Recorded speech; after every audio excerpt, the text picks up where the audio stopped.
ஒரு வீடியோங்க, நல்லா கேட்டுங்க. நான் முருகன் பக்தனுங்க. நீ குளிச்சுட்டு பூஜை புனிஸ்காரம் பண்ணுங்க, போய் பாருங்கள், வேஸ்ட்டெல்லாம் தொங்குது. முருக பக்தனுங்க. ஒரு 50 வருஷம் முருகனை வழிபட்டு வரேங்க. நல்லா சிறப்பாக வச்சுருக்காரு. நம்பர் 1 முருகனை ரொம்ப நேசிக்கிற ஆளுங்க. நான் ஒரு சின்ன வீடியோ போடுறேங்க. பாவத்தின் சம்பளம் பாவம்னா என்ன பாவம் தெரியுங்களா? தப்பாக நினச்சக்கூடாது. மாற்றான் மனைவியை காம கண்ணோட்டத்தை பார்க்கறதே பாவங்க. மாற்றான் மனைவியை பாவ கண்ணோட்டத்தில் பார்க்கறதே பாவம். 2வது, மாற்றான் மனைவிக்கிட்ட நம்மளோட இன்பம் சந்தோஷம், படுக்கை அறையில் இருக்கிறது, பண்ணுறது, பிடிக்கிறது, இந்த மாதிரி எல்லாம் இருந்துட்டு இருந்தீங்கன்னால் என்னங்க, பாவத்தின் சம்பளம் 2 தலைக்கட்டுக்கு வருங்க. உங்களோட போயிடாது. 2 தலைக்கட்டு போயிடும். 2 தலைக்கட்டுக்கு போகும்போது உங்கள் பையனை பாதிக்கும், உங்கள் பிள்ளை பாதிக்கும். நீங்கள் பண்ணுற தப்பு என்னங்க. நமக்குன்னு இறைவன் ஒரு துணை கொடுக்குறார். ஏங்க துணை கொடுக்குறாருன்னா, உனக்கு அந்த வயசு வரும்போது அந்த காமம் ஆசை எல்லாம் வரும்போது உனக்கு ஒரு துணை சேர்த்துனா தான் உன்னை அடக்க முடியும், தன்மானத்தோடு உன்னை வாழ வைக்க முடியும்னு சொல்லி இறைவன் உனக்கு கல்யாணம் பண்ணி வைக்கிறார் இல்லையா? கல்யாணம் பண்ணி வைக்கிறார். அவங்க கூட தான் நீங்கள் வாழணும், அவங்க கூட தான் இன்பம் அனுபவிக்கணும். அதுக்கு மேலே என்ன இருக்குது? கொஞ்சம் யோசனை பண்ணி பாருங்கள். தட்டி விட்டால் என்ன? பாவச் செயல் செய்யக்கூடாதுங்க.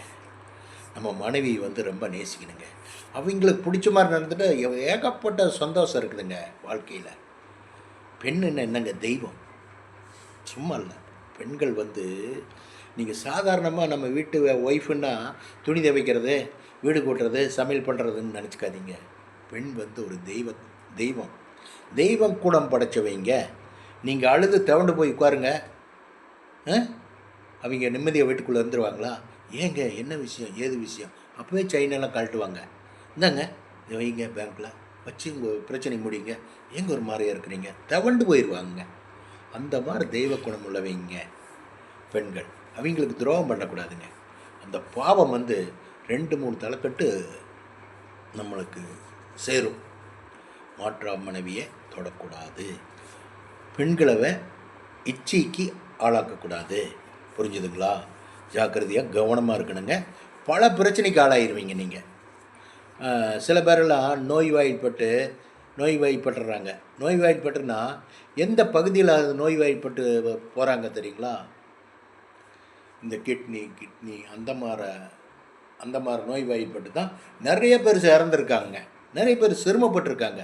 அது என்ன காரணம்னா, அளவுக்கு மீறின மிஷினை அளவுக்கு மீறி ரன் பண்ணால் மிஷின் சூடாகிரும் இல்லைங்க.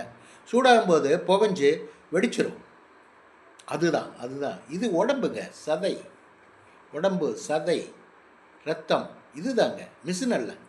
என்னங்க, மிஷினே அந்த மாதிரி ஃபயர் ஆகுதுன்னா, உடம்பு ஒர்க் பண்ணும்போது, தேவையில்லாத ஒர்க் பண்ணும்போது, ஹெவியான ஒர்க்கிங் பண்ணும்போது எல்லாம் கெட்டு போயிடும். நாளடைவில் நமக்கு ஒரு 60 வயசு தாண்டும் போது, 60 வயசு டச் ஆகும்போது இத்தனை வியாதியும் உடம்புக்கு வந்துடும்.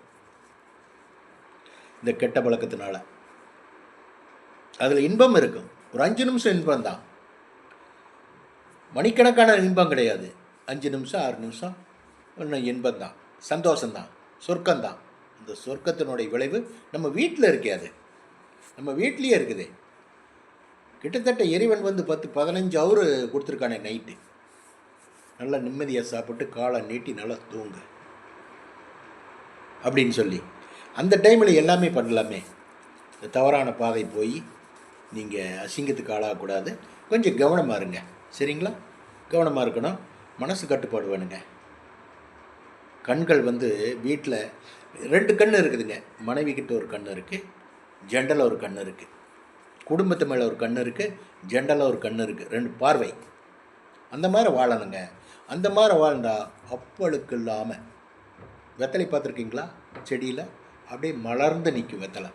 அது மாதிரி மலர்ந்து நம்ம வாழ்க்கை ஓடுங்க. வச்சிருட்டுங்களா? ஓகே பாருங்கள்.